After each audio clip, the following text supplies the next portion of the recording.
La douleur et la victimisation ne sont pas la même chose. La douleur, c'est une expérience que nous faisons tous un jour ou l'autre dans notre vie. Elle surgit souvent sans prévenir, elle bouscule, elle fait mal, elle expose notre vulnérabilité. La victimisation, c'est une position que l'on adopte après la douleur, en réaction à la douleur. La victimisation, ce n'est plus la douleur elle-même, mais paradoxalement une façon de s'y attacher et parfois de s'y réfugier. Quand on se victimise, on ne cherche pas vraiment à comprendre sa douleur. On s'occupe plutôt de lui trouver des causes extérieures, de désigner celui ou celle qui en serait responsable. Mais le problème, c'est qu'en agissant ainsi, on la fixe, on l'entretient, au lieu de la laisser s'apaiser. On croit agir sur la cause, alors qu'en fait, on nourrit la blessure. La victimisation, elle soulage pendant un moment, parce qu'elle donne un coupable à notre souffrance, mais elle finit par empêcher la compréhension. Elle transforme la blessure en identité. Au départ, tout commence pourtant par un besoin légitime, celui d'être reconnu dans sa souffrance. On veut que quelqu'un voie ce qu'on a vécu, qu'il confirme que c'est injuste, que ça n'est pas de notre faute.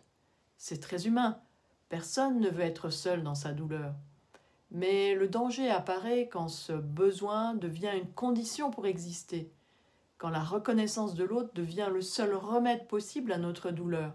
Le risque, c'est qu'on reste suspendu à cette reconnaissance et qu'on devient dépendant de l'extérieur. Tant qu'on n'a pas obtenu cette validation, on ne peut pas tourner la page. Et à force d'attendre ce moment impossible, où tout serait reconnu, où tout serait réparé, on reste prisonnier du passé. On vit dans la répétition, mais pas dans la reconstruction. La victimisation, c'est un rôle qui semble protecteur. Celui qui souffre ne risque pas de se tromper. Il est du côté du bien, puisque l'autre est le méchant, le bourreau, la victime pense être la bonne personne.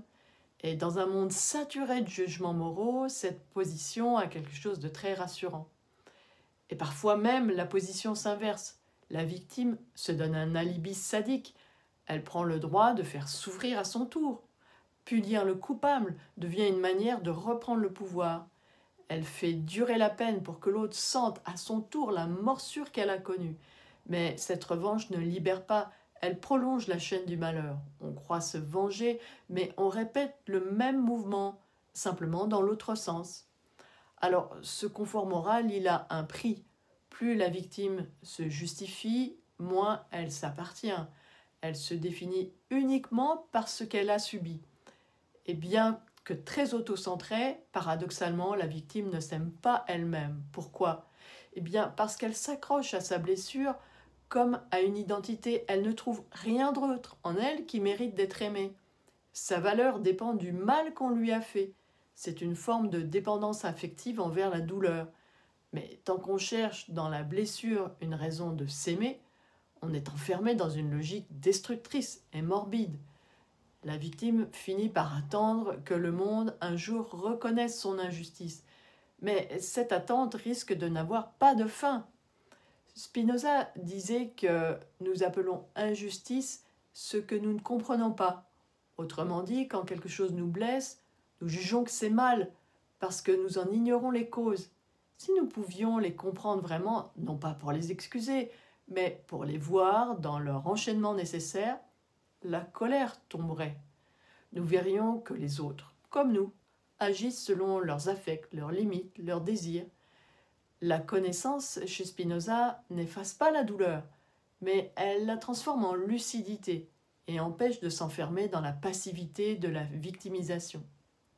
Camus, lui, il ne parle pas de comprendre, mais plutôt d'accepter. Il dit que le monde n'est pas juste et qu'il ne le sera jamais.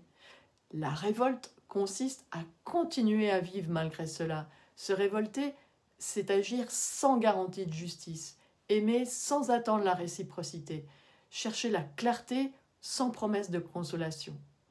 Donc sortir de la posture victimaire, ce n'est pas pardonner ni oublier, c'est à la fois plus simple et plus exigeant. C'est renoncer à tirer de la souffrance une valeur.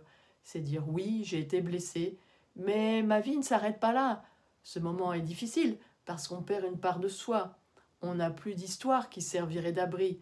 On se retrouve face à soi-même sans justification. Mais c'est là que commence la liberté. On découvre qu'on peut s'aimer autrement, non pas parce qu'on a souffert, mais parce qu'on est encore capable de créer, de penser, d'aimer, d'inventer malgré tout. La vraie sortie de la victimisation, c'est ça, ne plus faire de sa blessure un drapeau. Hein, c'est une cicatrice, une trace, mais pas une identité. Alors il s'agit de vivre enfin sans attendre que le monde reconnaisse ce qu'il ne saura jamais réparer.